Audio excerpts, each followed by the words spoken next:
Halo, mambo vipi? Karibu tena katika maendelezo yetu mafunzo ya JavaScript, na katika video hii tutapiga hatua iliyo bora zaidi. Tutakwenda kujifunza kwa njia ya zoezi namna ya kutengeneza kikokotozi chepesi kwa kutumia JavaScript na HTML. Uzuri wa somo hili ni kwamba inatupa fursa ya kufanya mazoezi katika mada tulizojifunza huko nyuma, kama vile masuala ya input, select na masuala ya button na kadhalika katika HTML, lakini pia tena katika JavaScript ambapo tutaweza kuona namna ya kuweza kuita data za HTML ndani ya tagi za JavaScript, lakini pia tutaona namna ya kutumia if statement.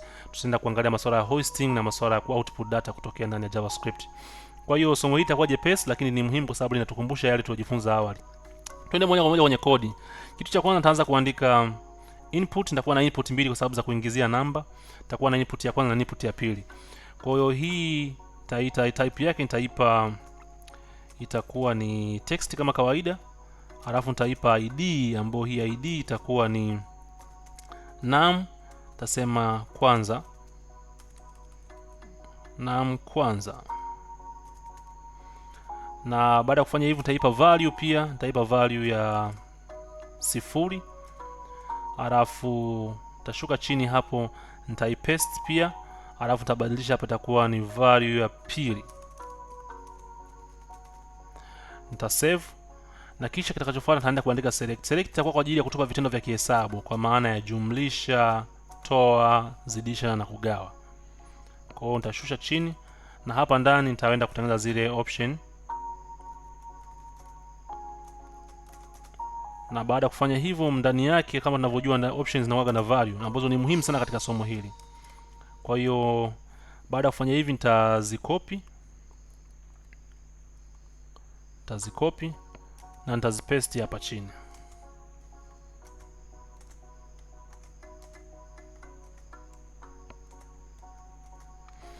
Hii ya kwanza itakuwa ni chagua, ya pili itakuwa jumlisha, itafuatiwa na toa, itakuja na zidisha,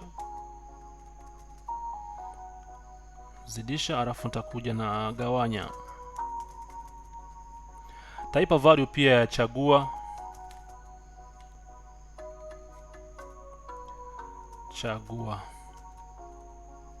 alafu itafuatiwa na jumlisha, alafu nitaweka toa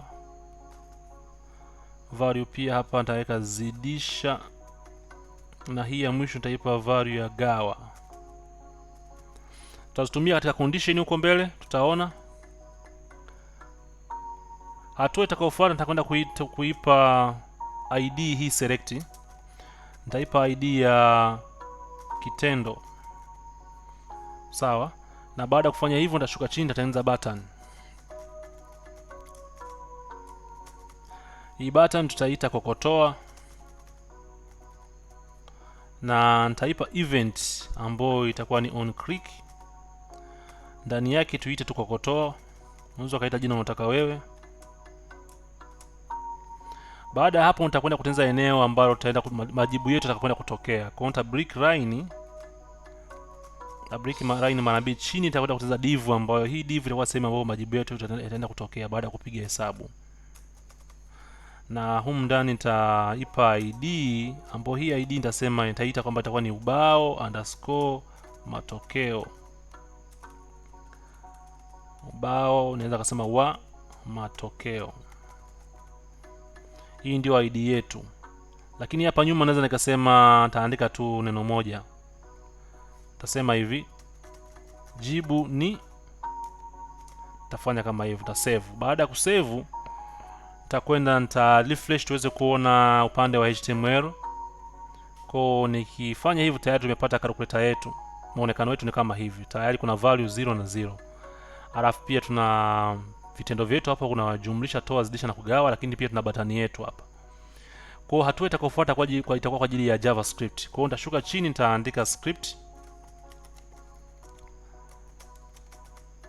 Na humu ndani tutaanza, hatua ya kwanza kabisa tutaanza kuita function. Tutaandika function yetu, na function yetu, jina la function yetu hapa tutatumia hii kokotoa. Hii itakuwa ni on click event. Hii event itakayotumika. Kwa hiyo nitaicopy pia nitaipaste hapa. Baada hapo nitafungua curly bracket. Ndani ya hii curly bracket ndio nitaenda kuandika code zote za JavaScript. katika hii function. Kwa hiyo nitaanza kwa kuziita hizi element za HTML ndani. Tutaanza na input. Kwa hiyo nitaandika rate na tutatumia get element. Kwa hiyo nitaandika labda num, niandike num1, niseme au num1, niseme sawa sawa na document.get element by id mabano, na itakuwa .value. Sawa. Kwa sababu hii tutaitumia katika element 4, kwa hiyo nitakachofanya nitaicopy, halafu tutafanya marekebisho tu madogo, tutahariri. Sawa, tutahariri.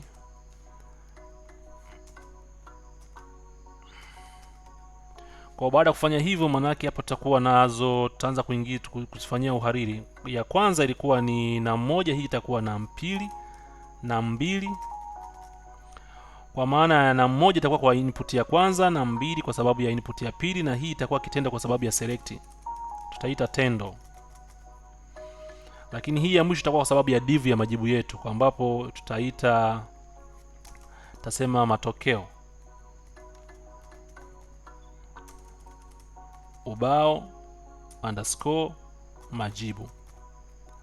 Sawa. Baada hivyo nitakachofanya, nitakwenda kwenye hii get element ya mwisho, haitakuwa ya value, kwa hiyo tutaifuta kwa sababu yenyewe itapokea value, itakuwa kwa ajili ya kupokea value, matokeo, lakini sio kwamba inatoa value. Kwa hiyo tutaanza na kuchukua hizi ID na kuzidumbukiza humu ndani ili ziweze kuunganishwa na JavaScript. Kwa hiyo input ya kwanza itakwenda kwenye hii num1, get element ya num1, na hii ya pili itakwenda kwenye num2. Alafu hii ID pia ya select itakuja kwenye kitendo.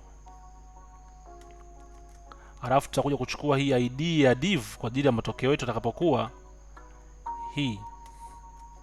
Tutakuja tukaipachika kwenye hii ya mwisho. Baada ya kufanya hivi, kuna hatua ya msingi inabidi kufuata na kuzingatia sana. Na hatua hiyo ni kwamba hii input hapa juu ni tumeipa type ambayo ni text. Kwa hiyo inaweza ikapitisha string, inaweza ikapitisha namba. Kwa hiyo ni muhimu kuitafsiri ili iweze kutambulika kama kinachotakiwa kupita hapo ni data ya namna gani. Kwa hiyo nitaandika function inaitwa pass integer, ambayo hii itatafsiri kwamba inatakiwa kupita hapa itakuwa ni namba. Kwa hiyo hii get element ya kwanza na ya pili nitazidumbukiza ndani ya pass int. Kwa hiyo nitaandika bracket, nitafunga, itakuwa katikati ya mabano. Pia nitakuja kwenye hii ya pili, nitaandika tu pass int, nitafungua mabano, nitakuja pia close na huku ndani mwisho. Kwa hiyo tayari imezingiza katikati ya hizi pass int. Kwa hiyo hapa inatafsiriwa kwamba hapa itapita integer na hapa itapita integer number. Sawa. Baada ya kufanya hivyo, nitakwenda kwenye hatua moja hapa chini, nitatengeneza variable ambayo yenyewe itakuwa declare, lakini sitoi assign value. Kwa ajili tutaitumia ili iweze kuchota matokeo ya if statement na kuja kuyahost katika hii variable. Nitaiita jibu ni, niite kwa kifupi tu hivyo. Kwa hiyo jibu ni, kwa hiyo hii itakuingiza ndani ya if statement kuchukua majibu ambayo yatakuwa yanapatikana baada ya kuwa tumeshatumia condition yetu. Kwa hiyo nitaenda kufanya nini? Nitaenda kuitarget tendo kwenye if statement yetu, ndio itakuwa inabadilika, kwa maana ya kwamba tendo iko kwa ajili ya hii select. Kwa hiyo kitendo kitakapokuwa kinabadilika, tunategemea kwamba haya matendo yanapokuwa yanabadilika yaweze kuathiri hii input ya kwanza na input ya pili, kwa maana ya kwamba tendo likibadilika likaenda kwenye jumlisha, kama if statement itakuwa ni sawa sawa, yani hii tendo itakuwa sawa sawa na jumlisha, sawa, maana yake input ya kwanza jumlisha na input ya pili. Na kama itakuwa ni toa, basi input ya kwanza itoe input ya pili, na kama itakuwa zidisha, input ya kwanza itoe input ya izidisha na input ya pili, na kama itakuwa gawa, vivyo hivyo input ya kwanza igawie input ya pili. Kwa hiyo tunaenda kukusudia select, ambapo huku inawakilishwa na tendo. Kwa hiyo itakuwa inabadilika kwa kulingana na hizi value. Kwa hiyo bila kupoteza muda, nitaanza kuandika if statement. If mabano tasema tendo, sawa, tasema kama itakuwa sawa sawa na chagua, lazima iwe string, chagua ambayo ndio hii hapa. Tasema kwamba hii jibu ni ambayo inatakiwa bebe matokeo, tutaipachika hapa ndani na tutaweka ujumbe. Tunaweza kutumia arati, ni sawa, lakini kwa tutumia arati kwa hii ya kwanza taweka mabano na humu ndani nitasema chagua kitendo. Taishia hapo. Na baada ya hapo nitakachokifanya ni kwamba nitaenda kufanya marekebisho ya hii tu, nitaikopi na hapa chini nitaipachika. Tasema else if, vinginevyo kama tendo itakuwa sawa na jumlisha, basi hii jibu ni itakuwa ni sawasawa, itakuwa sawasawa na num 1 jumlisha num 2. Sawa? Kwa kama itakuwa ni sawasawa na jumlisha, maana yake kwamba tunazungumzia hii hapa juu. Kwa baada ya hapo nitaikopi na nitafanya marekebisho machache. Kwa nitaikopi na nitaenda ta paste hapo chini. Kwa hii kwa sababu ilikuwa jumlisha, itakufuata tutasema itakuwa toa. Sawa, nitasema kama itakuwa tendo itakuwa sawa na toa, basi hii ni jibu letu itakuwa sawa sawa na 1 toa na 2. Kama itakuwa sawa sawa na zidisha, tendo itakuwa sawa sawa na zidisha, basi jibu letu itakuwa sawa sawa na 1 zidisha na 2. Na kama itakuwa sawa sawa na kugawanya, hiyo tendo itakuwa sawa sawa na gawa, tumeandika gawa pale juu, basi itakuwa jibu letu itakuwa sawa na 1 gawia na 2. Baada ya kufanya hivi, nitakachokifanya nitakwenda ku output sasa matokeo yetu, ambapo hapa sasa itakwenda kuhusika hii ubao wetu, tunaita ile div yetu. Sawa, tunaita ile div yetu. Kwa hiyo nitashuka chini hapa, baada ya kuwa nimeshaicopy nitaipaste, tasema .inner text, tasema ni sawa sawa na jibu letu, kwa sababu ile jibu letu ndio linabeba taarifa zilizoko huko ndani ambazo zinabadilishwa kutokana na mabadiliko ya nini, ya select. Nikishafanya hivyo mimi nitasave na nitakwenda kwenye kurefresh tuweze kuona kama calculator yetu imefanikiwa. Kwa hiyo nitakwenda hapa nitarefresh. Nikirefresh naweza nikaandika namba, nikaandika labda 50 jumlisha 50. Taanza kuandika chagua, nikiclick inaandikia ujumbe kwamba chagua tendo, nasema okay. Nikija nikasema jumlisha, inanipa 100.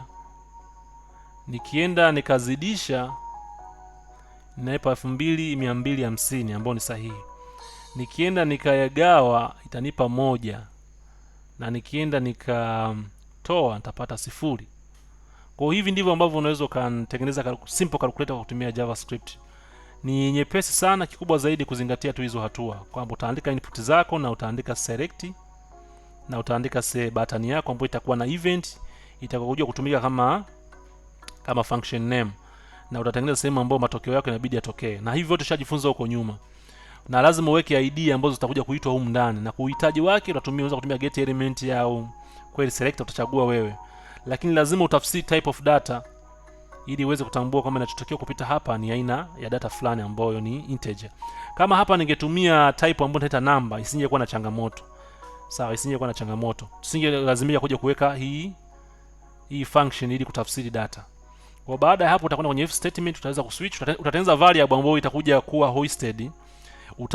Utaideclare afu utakuja kuiassign value huku ndani. Alafu baadaye utakuja ku output kwa kutumia inner text. Kwa baada ya kusema hayo, nisikuchoshe, hivi ndivyo ambavyo unaweza kutengeneza calculator. Like, uweze kushare, kucomment, kuweka maoni yako, kitu muhimu sana. Kama ulisha subscribe hujabofya notification, naomba ufanye hivyo, na kama hujasubscribe nikombe uweze kusubscribe. Asante sana, na nikombe tukutane katika video itakayofuata.